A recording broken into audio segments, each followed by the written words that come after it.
me, Mac. It's Dan. It's him. It's him. Dan. Oh, finally. It's credit reunion time. Do I know you? Does he know me? It's Vallejo, huh? It's me. It's Pat. From the credit union. I came up with the whole Find Dan thing. It was a nationwide campaign. Its sole purpose was to find you and reunite you with your money, Dan. No, I must have missed it. Doesn't matter. We'll go back to the office and we'll have a nice cup of tea. To the credit union? Yeah. You're okay. Cup of tea.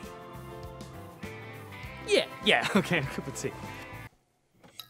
Now, Daniel, if you'd just like to tell the nation how you feel, in your own words, of course. Hello, it's me, Dan Byrne. I just wanted to say, in my own words, that not only do I very much love my local credit union, I love the idea of credit unions in general. For a number of years, I drifted away and forgot all about my money, but more importantly, I forgot about the credit union's core community values. I'm so excited to be here chatting with Pat Higgins, a truly stunning man, about their great range of flexible loans at fair and reasonable rates of interest. Please make sure you read the last bit with lots of emotion and... Okay, that's enough. Thanks, Daniel, yeah.